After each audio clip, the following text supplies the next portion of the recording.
1630年初，曾经率领大明军队多次击败满洲铁骑的袁崇焕，被崇祯帝下令逮捕，关入锦衣卫大狱，为大明的灭亡开启倒数计时。但袁崇焕是哪一位？他是当时明帝国的机辽总督，也就是大明抵抗女真入侵最前线的最高军事指挥官，继承前几代将领的遗产。袁崇焕在1620年代打造出如铜墙铁壁一般的关景岭防线，这道防线带给女真大军莫大的抵抗。在袁崇焕的领导下，明军多次重创所向披靡的满洲铁骑。袁崇焕可以说是明末时中国少数耀眼的军事信心。然而，正是如此闪耀的人物，却在1630年遭捕入狱。经过半年的审讯之后，被判以9大重罪。崇祯下令将袁崇焕处以凌迟之刑。什么是凌迟？所谓的凌迟，大概是人类历史上最残忍的刑罚。刽子手利用利刃将受刑者的皮肉逐块割走，而不是直接杀死。被凌迟的受刑者必须先忍受数百甚至数千次切肉之痛，才会因为失血过多而亡。这个刑罚在有明一代特别常被使用，像是正德时期的大太监刘瑾，最后也是被判了凌迟处死。据称刘瑾被割了3天3夜方才死亡。如果凌迟是第二残酷的刑法，没有其他敢称第一。问题来了，为什么屡屡为大明抵抗住满洲入侵，取得军事胜利的袁崇焕，最后却落得如此下场？为什么崇祯帝会异常痛恨这位常胜将军，恨不得将他千刀万剐？这一期影片，我们来聊一聊，为什么崇祯帝一定要将袁崇焕凌迟处死？明帝国是如何一步步将自己推下崩溃的深渊？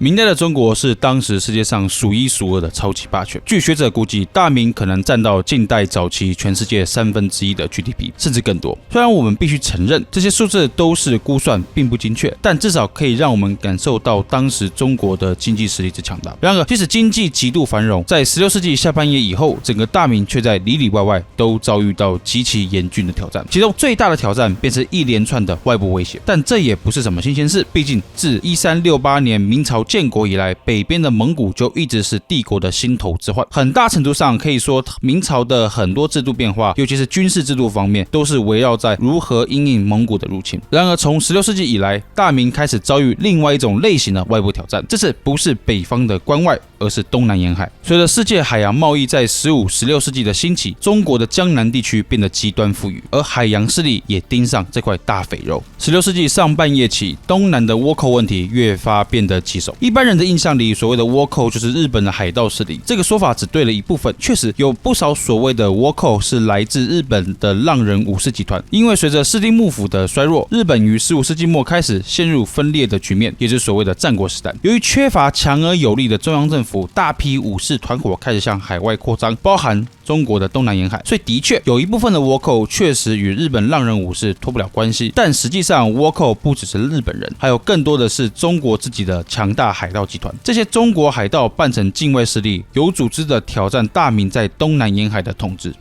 然而，随着日本战国时代在16世纪末走向结束，新统一的日本也开始有意挑战明帝国的政治秩序。当时，丰臣秀吉集团成为日本岛内最强的武力。1592年，日本大军入侵朝鲜半岛，企图并吞朝鲜。朝鲜方面在连续挫败以后，派人到北京请求万历皇帝的援助。万历同意后，立即派兵到半岛上，中国与朝鲜联军共同对抗新兴的日本，大战一触即发。日本方面称这场战役为文禄之役，但中国与朝鲜方面即为人臣倭乱。详细的战役经过这里就不展开了，但我们能知道，随着丰臣秀吉在1598年病逝，才结束了这场侵略战争。但没过多久，中国很快又迎来了新的强敌，那就是东北的女真。这块地区我们现在普遍称为中国东北地区或东三省，在2次大战以前也被称为满洲。这个地方很大程度上也受益于各种贸易网络，大量从东北产的人参、貂皮与其他药材是这个地区的重要商品，在整个东亚地区都是非常重要的医疗资源，特别是人参。由于中国、朝鲜与日本三地对人参的需求非常之大，不断从女真部落的领地买入人参，需求扩张了，就刺激了贸易，贸易扩张了，就引来了政治的斗争。16世纪下半叶起，原本分裂的女真各部落开始争夺领导权，陷入一定程度的政治动荡之中。其中由努尔哈赤领导的建州女真部落，在16世纪末时扫荡了其他势力，统一了分裂的局面。这个统一意味着什么？意味着建州女真集团垄断了人参及其他昂贵药材，大量来自中国江南地区的白银，随着人参贸易也流入了满洲，为努尔哈赤集团打下了第一桶金的资本积累，为其往后的扩张打下了坚实的基础。女真或称之后的满清之所以能够崛起，真的是因为第一代掌门人努尔哈赤的努力。他不仅仅是军人、资本家，同时还是非常精明的政治家。努尔哈赤集团在全面掌握人参带来的各种利润以后，他没有拿去随便乱花、大撒币，反而努尔哈赤又将这一第一桶金全部拿回去做军事、政治制度方面的建设。而这个制度便是八旗制度。所谓的八旗制度的基本运作原理是，每面旗的最小单位称为牛录，共有300人，而5个牛录隶属一个甲喇，表示一个甲喇会有1500名士兵，5个甲喇又隶属于一个固山，而所谓的固山便是旗的意思。也就是说，一旗之下至少会有7500名士兵。为什么我要讲这个看似无聊的兵制？这个看似无聊，大家都能想出来的制度，实际上就是往后征服中国最关键的存在。一旗至少有经过严格训练、服从性强的7500名的战斗人员，意味着8面旗下至少有6万名能够彻底执行命令的军队。换言之，八旗的存在确保了努尔哈赤集团能够执行大兵团作战。你或许会觉得这个大兵团作战有什么难的？还真别这样想，在现代都很难，更不用说前近代了。不要看明朝每次出战都是10几万甚至100万等级的大军起跳，这些数字只意味着明帝国能够动员这么多人，但真的10几万、100万名士兵都接受了良好的军事训练吗？并没有。先前提到的倭寇问题之所以带给帝国如此大的麻烦，正是因为明朝的军事制度，也就是卫所制，在明中叶之后逐渐开始出现各种问题。所谓的卫所制，用非常简单的话来说，就是世袭兵体制。这个体制中的家族必须为国家提供军援，而成本是他们自己承担，而非国家。所以明太祖朱元璋才曾经自夸：“吾养兵100万，不费百姓一粒米。”然而，随着商业化在明中叶之后的快速推进，整个社会环境使得这种世袭兵体制没办法提供良好的作战训练，导致部队的作战能力严重下滑。据史料记载，明末的卫所兵的训练标准是3天1操练，但是实际上可能更少。面对商业化的社会环境，越来越多军户不愿意担任收入低、升迁难、训练少的世袭兵，造成明中叶以降，国家开始更依靠招募来的部队。然而，如果士兵的待遇没有显著的改善，训练量没有有效提升，也不会有太大的效果。这就是为什么16世纪初的倭寇问题会带给帝国如此大的麻烦。帝国的军队素质越来越差，敌不过规模小但身经百战的海盗。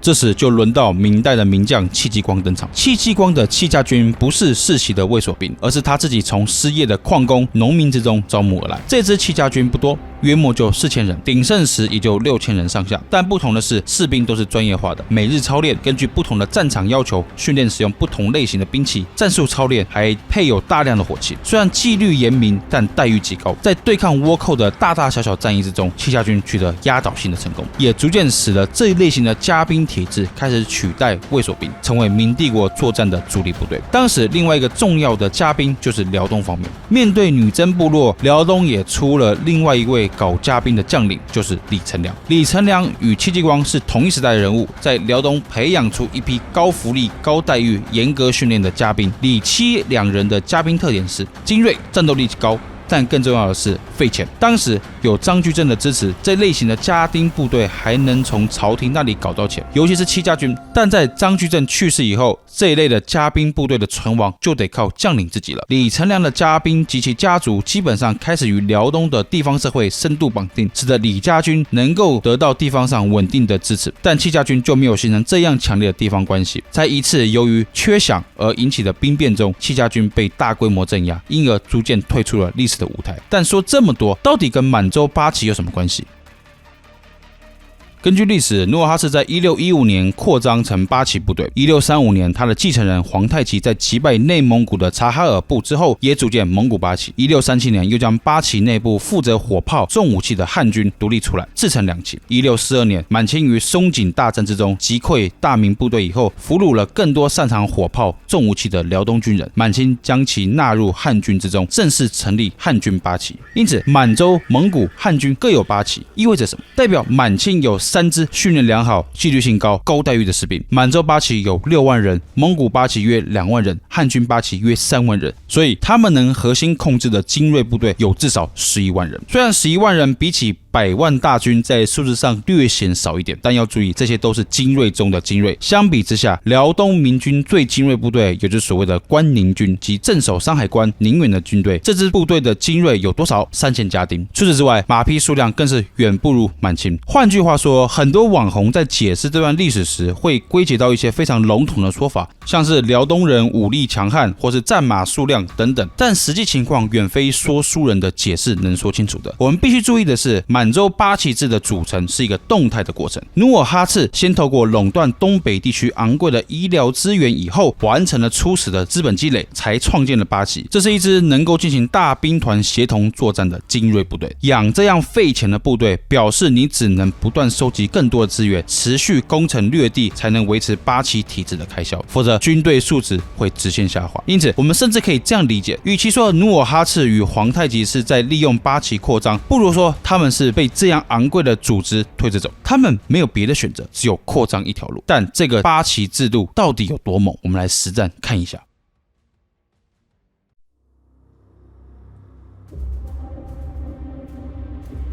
我们来看一下1619年的萨尔浒之战，史称大明与女真在辽东战线的转折点。1618年，努尔哈赤对明宣战，后金军拿下辽东方面重要的据点抚顺。公传抚顺表示，女真现在能够直接威胁大明在辽东的军事中心沈阳，进而导致辽东防线的全面崩溃。这对明廷来说是可忍孰不可忍。万历政府很快决定要一举剿灭努尔哈赤集团。万历帝任命杨浩为辽东精锐使，主持灭金事务。为了这次征伐，明廷增加收税，加派了300万银饷，并从帝国四处调集兵马前去辽东作战，甚至北京还要求朝鲜国王派军前来支援。帝国组成了数十万的大军，希望一举消灭新兴的敌人。1619年，帝国大军兵分4路，往努尔哈赤当时的首都赫图阿拉前进。我们来看一下地图，你可以很快理解为什么努尔哈赤会选择将他们当时的中心定在赫图阿拉。这个城市基本上坐落于崇山越岭之中，唯一适合大规模军队行动的区域是河流经过的峡谷流域，因此要接近赫图阿拉的大概就几条路：一是沈阳到抚顺，从这里的二道关往东走；二是从清河流域往乌鸦关，从西南方向逼近赫图阿拉；三是从今天中朝边境的丹东，从这里接近赫图阿拉。大明之所以分4路军，主要还是因为这里的地形太复杂，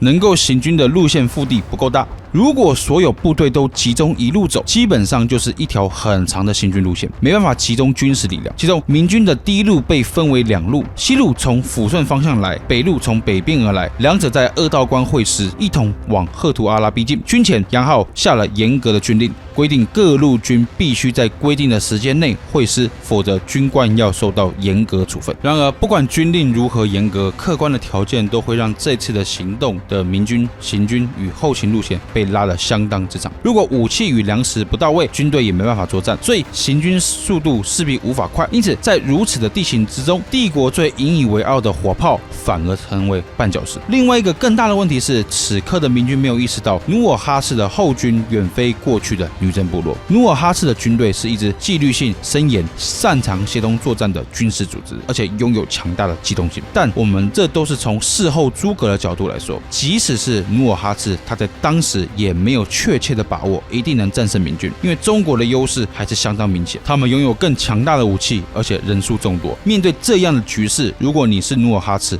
你会怎么打？所谓天下武功，唯快不破，套用到军事上可能尤其如此。解决这种分路围攻的最好办法，就是不让他们会师，集中兵力，各个击破。努尔哈赤很清楚地说了他的战略，很简单，就是平儿几路来，我只一路去。首先，大明先泄露了自己的军事行动，明帝国大阵仗的宣布要求后金投降，使得努尔哈赤很快能判断到明军应该已经集结完毕，并且他大概也能推测到大明的主力应该是从抚顺方向来的西路军，西路兵是由山海关总兵老将杜松领军。当西路军逼近萨尔浒一地时，等待他们的是八旗的主力部队，战局很快就定了。主将杜松很早便被围攻战死，而准备与西路军会师的北路军还不知道西路军已经被灭了，八旗便在1天之内急行军往北路集结，团灭了北路军。隔天又马上回头去打这里，能直接威胁赫图阿拉的东路军。东路军的主力明军很快被击溃以后，正宗的朝鲜部队眼见情势不妙，直接放弃抵抗投降。接着努尔哈赤又快速朝南路军方向集结，这时南路军的主将已经听说西路与北路军已经遭到剿灭，才提早撤退，逃过了一劫。经此一战，大明损失部队将近5万元及大批的战马、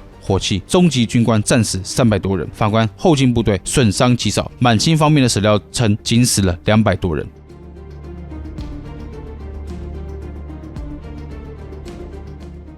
此后5、6年之间，女真人如入无人之境，扫荡辽东城池。你可能会好奇，为什么女真部队可以把强大的明军压在地上虐打？明军有城墙，坚守不出不就行了吗？孙子兵法虚实篇提出过一个观点：如果我预战，即使敌军有很高的城墙、很深的沟渠，能把他们逼出来，不得不与我战的方法是攻其所必救也。什么意思？如果我方想打，但敌人守在高垒深沟之中，就要攻其所必救。换句话说，就是围点打援，包围城池，但意在前来支援的部队。如前所述，八旗部队精良，花了非常多钱来养，把如此高投资的军队拿去做攻城战，实在太浪费。况且明帝国又有令人闻之丧胆的火炮，使得攻城的机会成本变得非常之高。因此，努尔哈赤的做法是：大军包围城池，不做进行攻城战，逼得你城内的粮草用尽，自己投降。若有部队前来支援，那就是中了八旗的下怀，用精锐的八旗与明军进行野战，这是所谓的围点打援，这才是真正女真人的主战场。就像我之前说的那样，家丁制的时代意味着一支1万人的部队真的经历过良好军事训练的比例可能就1/10，甚至更低。八旗部队只需要优先击垮这些家丁精锐，剩下的部队便会不破之乱。这是为什么虽然账面上大明的数据很强，但实际上会被八旗打出高损失比的根本原因。明军的部队数量可能可以到几万人，但真正有足够军事训练的也就几千人，完全无法与全数受过精锐训练的八旗部队相抗衡。如果明军不打野战也没关系，他们就等防守的城池自己消耗完粮食，最终也会不得不投降。然而我们也不能把明帝国描述得如此被动，既然眼下的帝国财政体制不允许他们发展出大兵团作战体制，那就用帝国的优势来对抗女真人，也就是火炮与城墙。1622年，努尔哈赤攻占了辽东方面的重镇沈阳，同时也拿下了另外一个军事重镇辽阳。辽东基本落于后金之手，下一步便是逼近辽西。重中之重的关键就是此处的广宁，有明一代辽东总兵都是驻守此处，原因很简单，控制了广宁，西可以到东蒙古地区，往南直逼山海关，是整个防线的咽喉所在。当时另外一位明末的重要辽东指挥官熊廷弼也在广宁镇守。熊廷弼提出了以守为主的方略，透过城池与火炮抵御女真。乍听之下，你可能会觉得这个方略你可能也想得到，不就是防守吗？有什么难的？确实，这个方略的基本原则很直截了当，但难就难在不是所有人都有这个能力玩好这套方略。战术层面上，熊廷弼布置了3道防线，第一道以辽西为中心，第二道是借广宁城外的几个要塞构筑的防线，第3道才是广宁城。这套战略的中心思想是不要让女真的围点打援方略奏效，不要派地面部队与八旗兵打他们擅长的野战，而是要逼他们打攻城战。道理很简洁易懂，但问题是明军的将领忍得住吗？1622年，努尔哈赤率领6万大军逼近广宁，八旗部队急行军突破了第1道防线，围攻第2道防线的新平堡。根据熊廷弼的策略，被围不要紧，重点是不到关键时刻绝不出兵打野战，用堡垒火炮的优势将女真部队挡在外围。然而，这是非常考验人性的时刻。如果你是个将军，看到外围的堡垒被围，作为守将的你可能会想：如果我现在开城门出兵，从后方给予敌军打击，我定能立下战功，甚至还有机会能一举长驱直入，歼灭女真大部队。所以女真部队用了各种战术，就是要让明守将误以为他们能偷袭成功。当时驻守在广宁的王化贞与熊廷弼都行动了，他们推翻了自己设定的战略，将守军的精锐尽出，希望解西平堡之围。结局是再次中了女真围点打援之计，明军6万被团灭，熊廷弼率领剩余的部队退回山海关，大明辽西土地尽失，响起了大明灭亡前的第1响丧钟。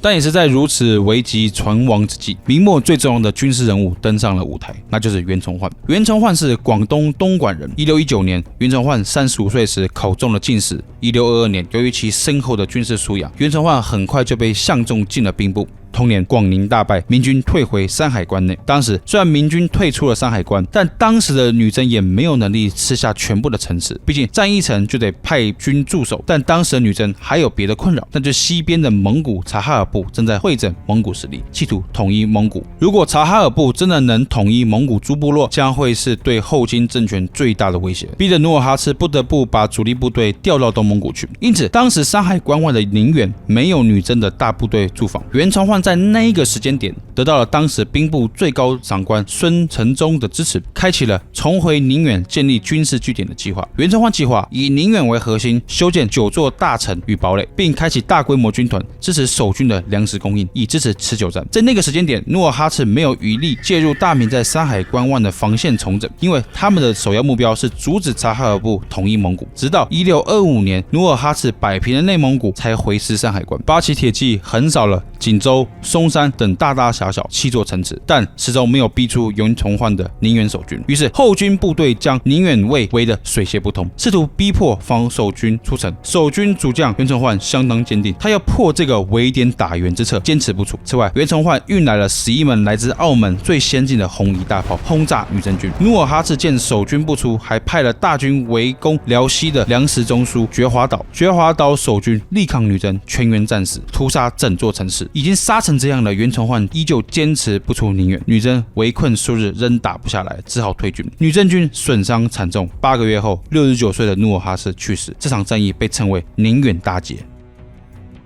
从这个战役中，我们能看到袁崇焕的定力极其强大。袁崇焕彻底执行防守战略，并透过优势大炮给女真部队带来极大的损失。等女真部队离去，再透过逐城、逐寨、开军团的方式，一点一滴缓慢扩张地盘。1626年，袁崇焕升任辽东巡抚，掌管辽东与山海关军事事务，开始构筑以山海关、锦州、宁远为中心的防线。1627年，新的后金国大汗皇太极即位，他急需透过战功证明自己，因而发起宁锦之战。5月，女真包围锦州，当时锦州的最高指挥官是袁崇焕最信任的将领之一的赵帅教。赵帅教彻底执行袁崇焕方略，坚持不出城。另一支后金部队围攻袁崇焕亲自坐镇的宁远，袁崇焕也不出城。宁远和锦州都透过红夷大炮杀伤无数女真部队。袁崇焕的战略明确，在外实行坚壁清野，不让女真有机会掠夺，接着趁机打防守反击。然而，什么时候是合适的反击时刻，非常吃主将的判断力。熊廷弼与王化贞在广宁战役之中也不是傻傻的出去，他们铁定也都判断当时是最好的反击时刻，但没想到却是被一举全灭。在宁锦之战中，袁崇焕的策略是派遣一部分骑兵在外围给后金军压力，一旦后金军前来追剿，这支骑兵部队要能快速撤离。这支4000人骑兵部队由满贵、由世禄在宁远卫之外进行骚扰，但袁崇焕严令不让他们去锦州城解围，只能在宁远附近游荡。皇太极见了大明骑兵部队到了，马上命令精锐的八旗去追剿，但没想到明军直接回撤到宁远城内。等到八旗部队接近宁远附近时，袁崇焕立刻派出主力部队迎击，搭配强大的火力网，重挫八旗前锋部队。此时赵帅教的锦州军也趁势杀出，夹攻后金军，重创八旗部队。皇太极眼见情势不妙，果断撤退。这就是袁崇焕的第2回大胜，史称宁锦大捷。然而，虽然在军事上取得大成功，袁崇焕却开始被北京内部的主战派攻击，称其怒气太重，不敢一鼓作气解决锦州之围。这些官员弹劾袁崇焕，逼得他离开辽东的职位。但无论如何，通过这2场战役，可以看到袁崇焕所构筑的关宁锦防线，至少在战略上、战术上都是非常成功的，逼迫皇太极只能想出其他的办法。如果你是当时的皇太极，你会怎么打？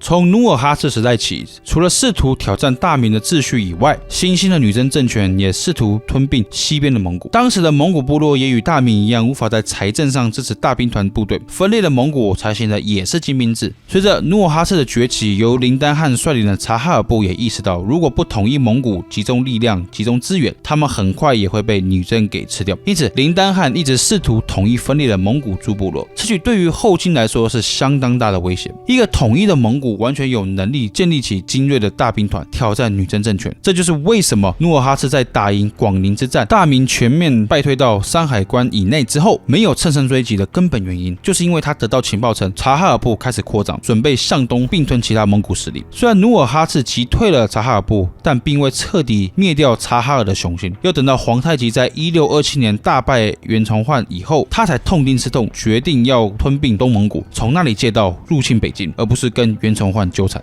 1628年，皇太极联合不满于察哈尔部的其他蒙古部落，彻底击败了林丹汗的军队，皇太极才打通了通往北京的另外一道入口。1629年10月，女真大军从基镇防线的脆弱处进入中国，分3路推进，并在遵化会师。在入侵行动爆发前，袁崇焕已经注意到后金军的动向，他自己派了辽军前往遵化，希望帮忙加强基镇防线。但由于明帝国内部各种派系的冲突，遵化守备军拒绝袁崇焕的代表入城。当遵化被围之后，辽东方面立刻由山海关总兵袁崇焕的心腹大将赵帅教率领4000骑兵火速回去支援。赵帅教的骑兵快马奔腾，3个晚上从山海关赶到遵化外的山屯营，结果守备总兵拒绝赵帅教的入城请求。为什么？除了政治斗争文化以外，还有一个更现实的因素是，山屯营没有足够的粮食额外支持4000骑兵。赵帅教没辙，只好率领他的部队继续往遵化方向前进。就是在路上中了后金军的埋伏，全军被团灭，主将赵帅教战死。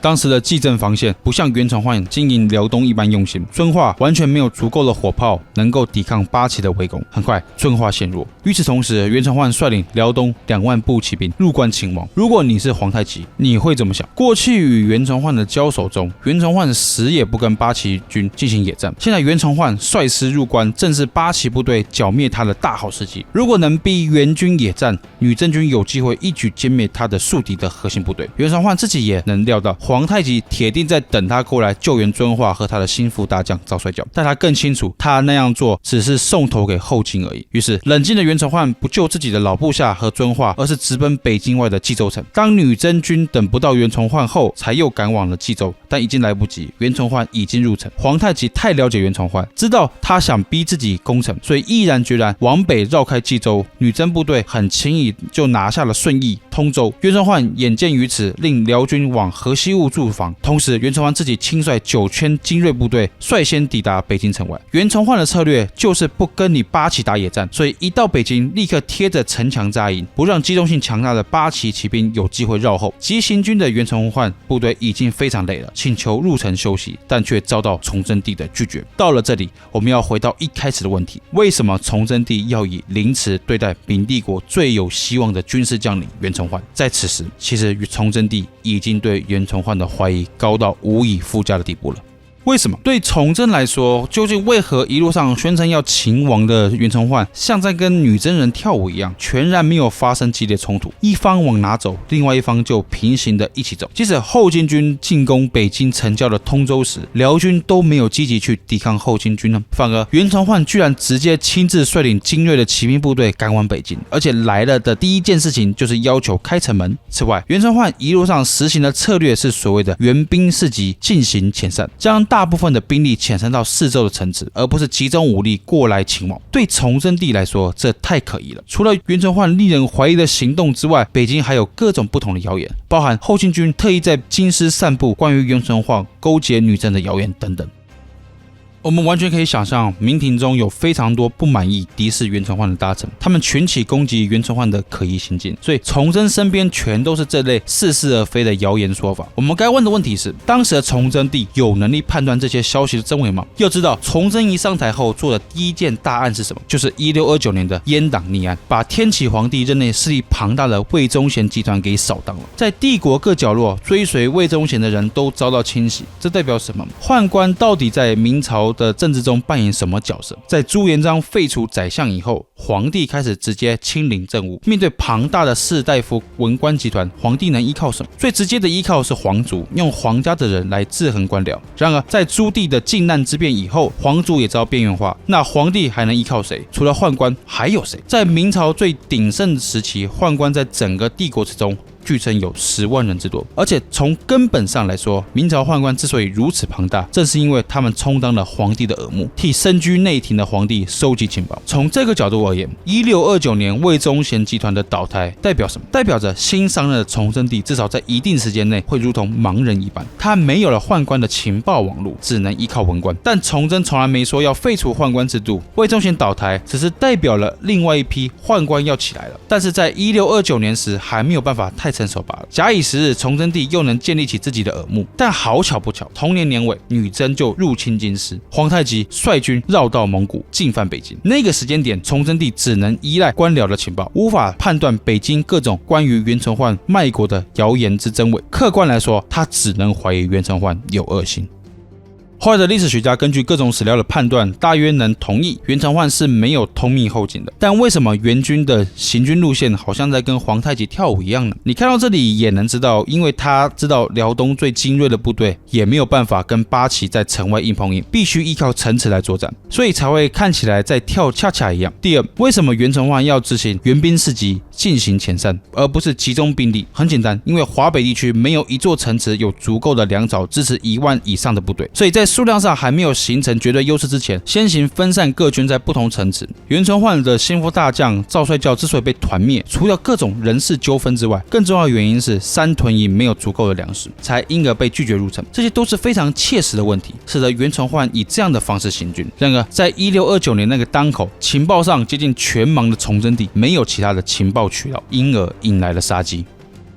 1629年11月下旬，帝国守军在北京城北与城东集结。守城北的得胜门的是明末的名将宣府大同的总兵满贵等人，而袁承焕的辽军驻守东南的广渠门。皇太极亲率右翼大军强攻北门，大同兵力抗，但损失惨烈，满贵自己身受多处重伤。同时，女真的左翼军由莽古尔泰、多尔衮以及皇太极的长子豪格领军强攻辽军。袁承焕亲率中路军一带，袁承焕以凹字形布阵，缺东面，右八旗部队深入。此外，辽东名将祖大寿在南面的森林中埋伏，八旗大军强攻中路，试图一举拿下袁承焕所在的中路军，甚至派遣敢死队，就是为了擒贼先擒王，打蛇打七寸，一举砍下袁承焕的头颅。我们来看一下据称没有被满清删减的重要史料《国阙》关于这场战役的记载。这里说，大同总兵满贵屯兵得胜门，四路，也就是当时居庸关总兵由四路逃避敌军，满贵独自奋战。但当时北京城墙的火炮却误伤了满贵的部队，损失殆尽。满贵自己也被重创，躲在关公庙中。什么意思？得胜门之所以输了这么惨，一部分是因为皇太极亲率女真精锐强攻，但更离谱的是，北京城的部队居然将火炮对上了自己人，造成满贵的部队损失惨重。我们再来看看广渠门的状况。袁承焕命令他的都司戴承恩在广渠门选择有利地形，并安排祖大寿在南面布阵埋伏，王承应等人在西北面列阵，而袁承焕自己在西面带阵。中午时，女真骑兵突然向东南方的广渠门发动冲锋，明军奋力抵抗，敌军退却，但王承应居然在此时往南躲避与女真直接交锋。后金军眼见门户大开，马上杀回来，往袁承焕的大营冲，刀甚至砍向了袁承焕，但被他的才官护卫袁升高以刀挡掉，才阻挡住了女真军的攻势。什么意思？一开始女真军强攻东南点，但打不下来，所以开始绕行，希望从西北面方向的后方杀入，但守西北的王承义怯战，往南边移动，造成这里门户大开。女真的敢死队直接往这个缺口冲，甚至直接杀到了袁承焕的大旗下，拿刀砍向了袁承焕。从这样的描述，你完全可以想象当时战况之激烈。袁承焕的作战风格是他异常能忍，在之前的战役中我们能看出来，而在这场战役中，袁承焕等到八旗军的精锐进出以后，才把手上所有的牌都打出来。在南面埋伏的祖大寿军一直按兵不动，等到八旗军力进出，祖大寿军才出来，意图夹击正面冲锋的八旗部队。女真军此刻只有一条路能走，那就是集中兵力优先干掉祖大寿军。于是莽古尔泰与多铎这两位都是诺哈赤的儿子，率骑兵去阻截祖大寿军，但祖大寿早就非常熟悉女真的打法，以最快的速度与辽军主力结合，形成包围圈。这时女真开始在阵型上处于劣势了。莽古尔泰率军压阵，掩护主力部队撤退，左翼军主力由皇太极长子豪格率领，他们一度被辽军围困，战况非常紧急。后金的其他部队才前去救驾，让豪格逃过了一劫。后金军勉强维持阵型，但只能撤退。双方激战8小时，辽军拿下广渠门之战。